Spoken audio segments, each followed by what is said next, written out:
Welcome back to the Growth Catalyst Hub. In this channel, we look at how to update your skills, how to grow in the professional life, how to turbocharge your career. Today, we are going to look at what is it that we can learn from sports in terms of managing our time, managing our schedule, and planning our day to day and planning the long horizons.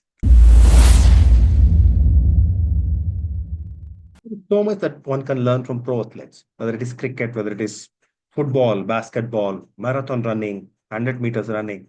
There is so much that the pro athletes do properly in terms of managing themselves, managing their mind shifts, managing their day to day activities, their practice, that one can learn from them in terms of managing one's time as well as managing and planning one's day to day activities, whether it's personal life or professional life. For example, let's take cricket. Let's take Virat Kohli, Rohit Sharma, whoever is the cricketer of the day who has hit us 50 just now. And by the time you are hitting a 50, whether it is one day match or test match, you are tired. What do? Do you wing it and you hope for the best? No, no, not at all. You would have seen people after a milestone, whether it's a 50 or 100, going around pretending as if they're inspecting the pitch. They do, but that's not the point of inspecting the pitch. The point of inspecting the pitch is also to slow down, is also to shift gears, to reset themselves. The key word here is resetting. They would take fresh guard. You would have seen that after 50. Sunil Manohar Gavaskar, one of the greatest batsmen, taking fresh guard. And great batsmen do that every single time. You hit a milestone, you forget the milestone. Okay, you have hit a 50, okay, you have hit 100. It doesn't matter anymore. Now you need to build a innings. The team needs you, and that is more important. Then how you feel in terms of your body being tired. Then how you feel in terms of, okay, I have already hit a 50. Doesn't matter. Now reset, refocus. So what do? They go to the pitch, they inspect, they walk around, they take deep breath, and they take fresh guard. They tell themselves that now onwards, I'm going to be building this innings afresh. This is going to be a new, fresh innings for me. And yes, I have hit a 50, doesn't matter. Now onwards, I'm going to start from zero once again. That's what they do. And there's a lot of things that we can learn from there. What is it that we can learn? Whether it is a good milestone that you've reached, you could have hit up, you could have got a big deal done in the office and you're tired. Now, reset, refocus, tell yourself that, yes, I've done good things. Yes, I've done something remarkable, but I need to focus from now on.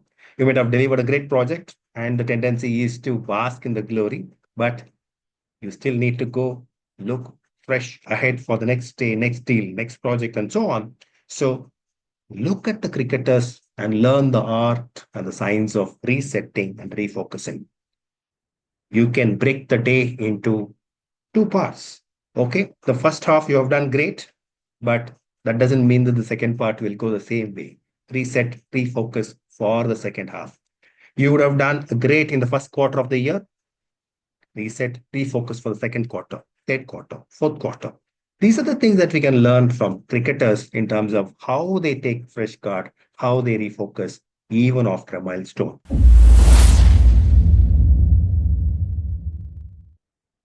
Sometimes things don't go as planned. Sometimes things suck. Sometimes, you plan for a lot of things. The meeting is planned, the client doesn't turn out. The project is planned, it is not taking off. A lot of things go wrong all at once, and life hits you very, very hard. What do you do now? And that's what we can learn what to do now when life hits you hard from boxing.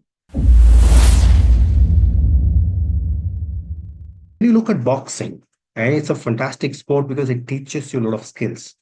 It is not about getting hit. It is not about falling. That doesn't count. What counts is how fast you can come back on your feet. Life will hit you, but can you come back? Projects will get missed, deadlines will get missed, things will go wrong. That's the nature of life. And half the things in the office life also will go wrong. But can you come back into correcting it quickly? How quickly can you come back? How quickly can you get on your feet? That's what one can learn from boxing. And it's a great lesson that one should learn because The faster you are able to reset, the faster you are able to refocus, the faster you are able to get back on your feet, the better your win rate will be.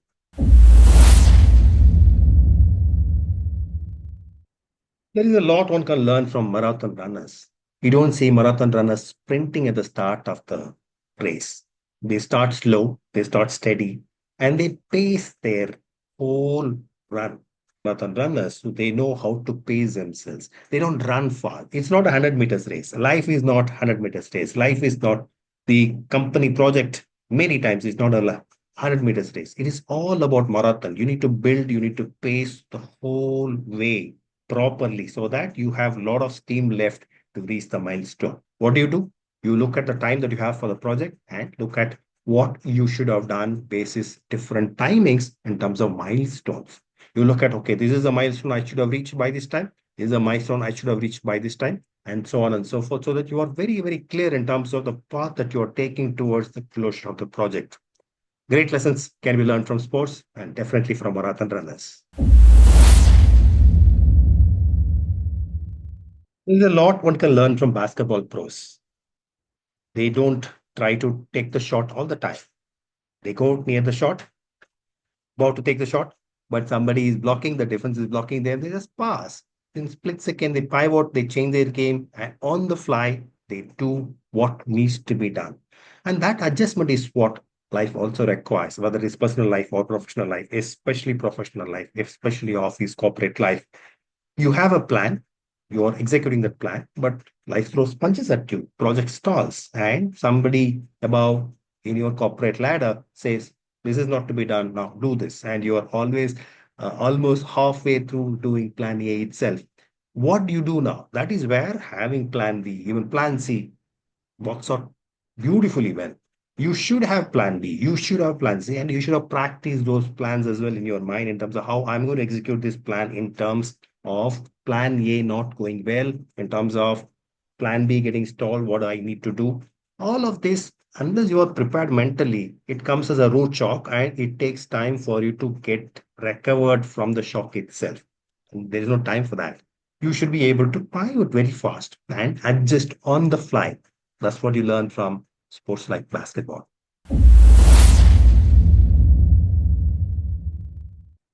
One can learn lots from sports like tennis. Roger Federer, the greatest tennis stars of all time, says that I have won almost 80% of all my singles matches. And you know what? I have won in terms of points only about 54 percentage of my points. Look at that. That is a crazy statistics. I love that statistics. In the 1,526 singles matches I played in my career, I won almost 80% of those matches. Now, I have a question for you. What percentage of points do you think I won in those matches? Only 54%. I love that number. 80% of matches won by winning only 54% of points. And that's a fantastic number. And that gives a lot of hope to everyone. That includes me. What it says is that all you need to do is to just be above the average and continuously be above the average, and life will pay you extremely well. And 54% is not a huge mark above the average. No, just barely above the average. And yet Federer won 80% of his matches. And what it also means is in terms of playing tennis, you look at tennis players, great pro tennis players, they miss a shot, create easy, simple lob back, and they've hit right back into the net. They don't obsess over that point. They know that if they start obsessing, they start playing that and replaying that in their mind, they're not going to play the match well. It is going to hurt their game. So what do? Yes, I made a stupid shot. Yes, that's the easiest point I could have won in my career. I've lobbed right back into the net. Now time to focus on the next point. So they focus on the next point and the next point and the next point. That's all they can do. They know that I cannot go back in time and correct my shot. So I have to focus on my next shot only. Similarly, when a meeting doesn't go well, when a project doesn't go well, there's no point obsessing over what has gone wrong. You take lessons from the project, you take lessons from the meeting, you look at what you should have done. Probably these are the two things that you should have done well in the meeting. These are the three things that you should have executed properly in terms of getting the project right. While those lessons are well learned, Now you need to move on to the next meeting, next project, next execution. That's the only thing that you can do. That's what you learn from great tennis players, and that's what you learn from great games like tennis. So just to wrap it up, there's lots of games, sports that we watch every single day. And there are a lot of lessons that we can learn. There are things that we can learn. How to pace ourselves, how to pace this innings of life, how to pace ourselves in terms of our every single session of the game. You how to break the game of, let's say, 20 overs into 1 over at a time, and how to break that 1 over into one ball at a time and play that, and how to play the game if you are facing a great bowler and therefore you don't take any chance with him, play it, take singles, versus how do you, if you are feeling that you are facing an easy bowler and therefore you can take him to the cleaners. So there's lots to learn from every single sports, whether it is cricket or boxing or swimming or tennis or marathon running. There's lots that those sports can teach us in terms of planning ourselves, pacing ourselves, resetting our mindset, and looking at what needs to be done. When you learn all of this, your time management becomes better, your project management becomes better, your ability to shift gears in terms of your mind, having plan B, ensuring that you go after what you need to go after and go after the right time. All of that becomes much, much better. So while you watch sports, whichever sports that you love, look at what is it that you can learn and apply in terms of your professional life as well. Wishing you all the very best.